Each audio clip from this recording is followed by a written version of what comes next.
The Jasper Police Department has 2 new officers. More from this morning's swearing-in ceremony. Plus, Huntingburg Mayor Denny Spinner is our guest this week on Monday with the Mayor. And Ashley Niehaus with the Du Bois County Purdue Extension Office is featured on tonight's edition of Inform. All of that and much more is up next here on 18 WJTS News.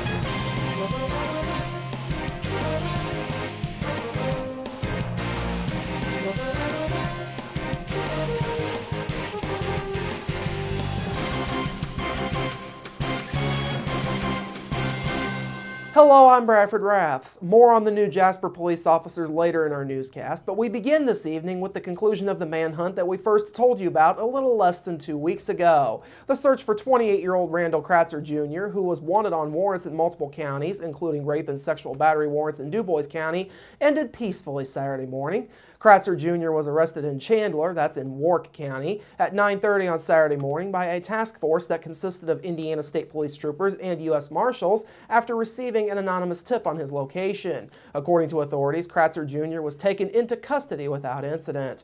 Jasper Police originally released information back on October 4th in order to receive tips on Kratzer Jr.'s whereabouts. According to police, he forced his way into his estranged wife's apartment on the north side of Jasper back on August 30th.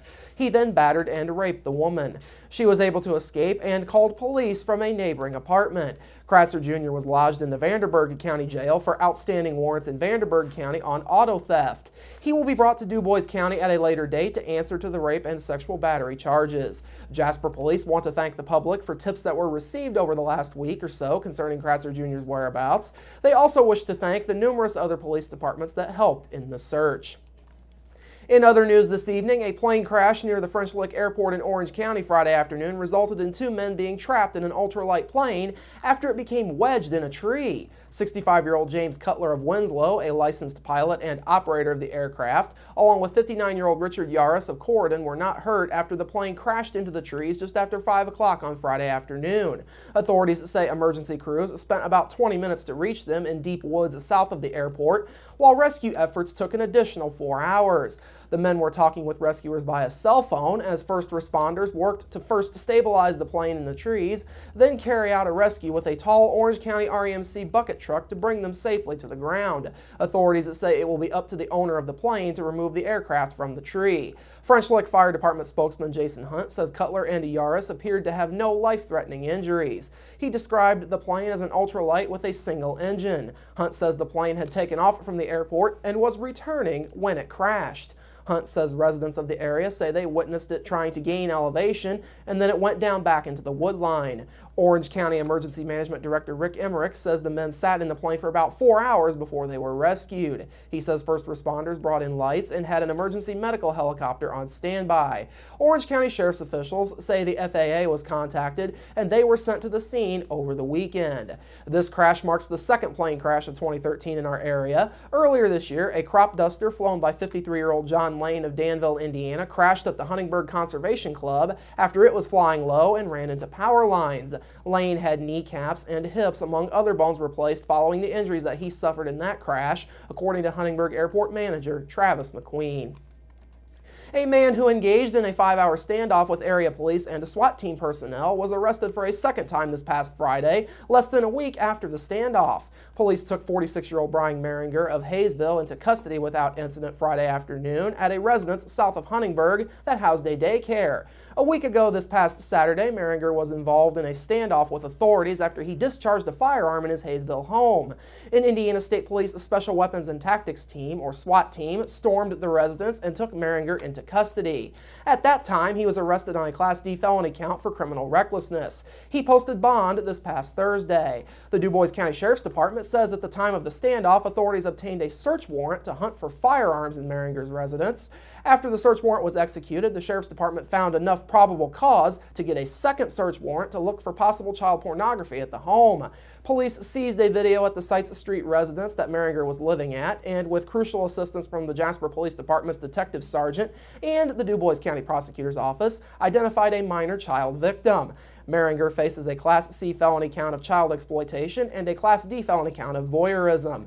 He was booked into the Dubois County Security Center, where he is now being held without bond. The Sheriff's Department says items that were seized during the most recent search are being analyzed and additional charges are possible. And now back to those new Jasper police officers. The Jasper Police Department added 2 more to its force this morning with the swearing in of its 2 newest officers. In a ceremony at Jasper City Hall, Jasper Mayor Terry Seitz introduced and Clerk Treasurer Juanita Boehm swore in Greg Brescher and David Berger as new patrol officers for the department, bringing the number of total road officers for the department to 19. Brescher, a native of Ireland who previously served the department as a dispatcher, and Berger, who is formerly of Mitchell, were selected from a pool of more than 100 applicants and approved by the Jasper Board of Public Works back in August to fill the 2 spots.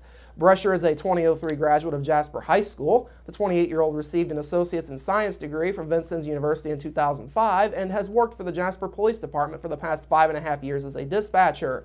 Brescher says he's ready for a smooth transition to the position of road officer, and he looks forward to serving the city.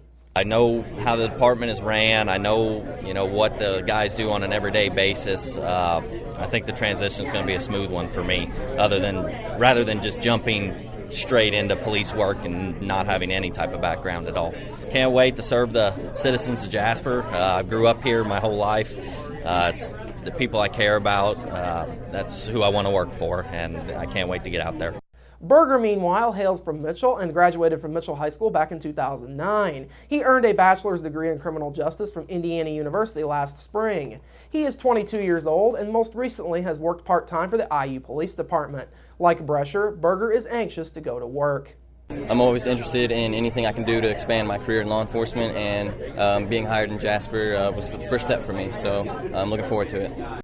As I mentioned a moment ago, today's appointments brought the total number of Jasper road officers to 19. 2 more spots became vacant recently with the resignation of Officer Alan Foy and the retirement of longtime patrolman Danny Collins. Jasper Assistant Police Chief Nathan Schmidt says 2 potential candidates have been given conditional offers of employment with the department in order to fill those 2 openings, pending a medical exam and acceptance into the city's retirement program. Coming up after the break, Huntingburg Mayor Denny Spinner joins me for Monday with the Mayor, plus your local forecast, sports with Kurt Gooksell, and Inform featuring Ashley Niehaus with the Dubois County Purdue Extension Office. That's all up next here on 18 WJTS News. Local people watching local people.